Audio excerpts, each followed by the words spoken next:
ပရိသတ်များအားလုံးပဲမင်္ဂလာခင်ဗျာ One Friday by 126ပြိုင်ပွဲကြီးမှာ Thai King Fighter Super Black နဲ့ Wine Fighter ကြီးဆက်ဆံတို့ထိုးခဲ့တဲ့ပွဲစဉ်ကလည်းပွဲကောင်းဖြစ်ခဲ့ပါတယ်တကယ်ကိုပွဲရတာပြေဝပြီးတော့ပရိသတ်တွေလည်းစိတ်ကျေနပ်မှုအပြေဝရခဲ့တဲ့ပွဲစဉ်ဖြစ်ခဲ့ပါတယ်ခင်ဗျာသူတို့နှစ်ယောက်ဟာတိုက်စစ်ကိုဖွင့်ကစားတဲ့အချိန်မှာလည်းအပြန်အလှန်ရှင်ထိုးခဲ့သလိုခံစစ်ကိုကစားတဲ့အချိန်မှာလည်းအပြိုင်ပုံတွေကအတော်လေးကိုကြီးကောင်းခဲ့ပါတယ်ဒီပွဲမှာSuper Black အားသာသွားတာကတော့ပထမပွဲကြီးပြီးခါနီးမှာဆက်ဆံကိုနောက်တောင်ကျအောင်ထိုးလိုက်နိုင်တာပဲအဲ့ချက်ကအမတ်နဲ့ဆုံးဖြတ်ချိန်မှာ Super Black ကိုအများကြီးအသာစီးရသွားစေခဲ့ပါတယ်ခင်ဗျဆက်ဆံဟာနောက်တောင်ကျသွားခဲ့တဲ့အတွက်အမတ်စဉ်ရေတွက်ခံလိုက်ရတယ်အဲ့နောက်ဒုတိယပွဲချင်းနဲ့တတိယပွဲချီတွေမှာ Super Black ကအမြင့်ရှည်ကန်ချက်တွေအောက်ရှည်ကန်ချက်တွေနဲ့ဆက်ဆံကိုဖိအားပေးခဲ့ပါတယ်ဆက်ဆံဟာSuper Black ရဲ့အမြင့်ရှည်ကန်ချက်တွေကိုသတိထားပြီးကောက်ွယ်ပြီးဆိုရင်အောက်ရှည်ကန်ချက်တွေမှာဒုက္ခရောက်ပါတယ်Super Black ရဲ့အောက်ရှည်ကန်ချက်တွေကလည်းတော်တော်လေးကိုအားပြင်းပါတယ်ခင်ဗျSuper Black ရဲ့အောက်ရှည်ကန်ချက်တစ်ချက်ထိရင်ကိုဆက်ဆံကခံချက်ပြတ်ပြီးတော့ဒိန်းဒိုင်ဖြစ်သွားတာတွေကိုကျွန်တော်တို့မြင်တွေ့ခဲ့ကြရပါတယ်ဒီပွဲစဉ်မှာအရှုံးရလဒ်ကိုကြုံဆုံလာတဲ့အတွက်ဆက်ဆံဟာဝမ်းမှာ၃ပွဲဇက်တာရှုံးပွဲကြုံသွားခဲ့ရပြီဖြစ်ပါတယ်ခင်ဗျ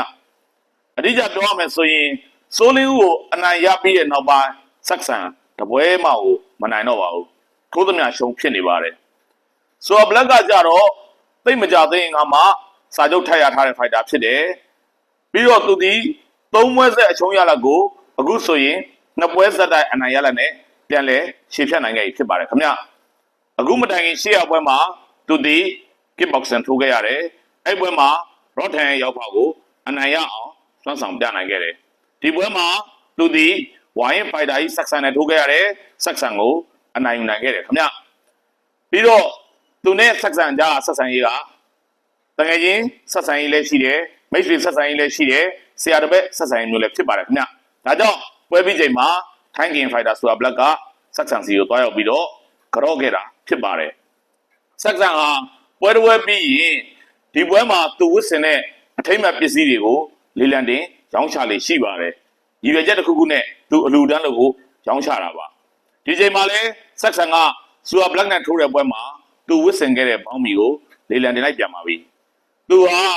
နေဆက်မှာရောက်ရှိနေတဲ့ထိုင်းစစ်သားတွေကိုလူတန်းမှုအတွက်ဒီဘောင်းမီကိုလေလံတင်ရတာဖြစ်တယ်လို့ဆက်ဆံကအသိပေးထားပါတယ်ခင်ဗျထိုင်းကာကွယ်ရေးစစ်သားတွေအတွက်မုံတွေစီတုဘူးတွေဝယ်ပြီးတော့လူတန်းခြင်းလို့ဒီဘောင်းမီကိုလေလံတင်ပါတယ်လို့ဆက်ဆံကအသိပေးထားပါတယ်ဟုတ်ကဲ့ဆက်ဆံရဲ့လေလံကြေးအများကြီးနဲ့အောင်မြင်ပါစေလို့လည်းဒီနေရာကဆန္ဒပြုဆုတောင်းပေးလိုက်ပါတယ်ခင်ဗျာကြည့်ရှုအားပေးတဲ့ပရိသတ်အားလုံးကိုအထူးပဲကျေးဇူးတင်ရှိပါတယ်ခင်ဗျာ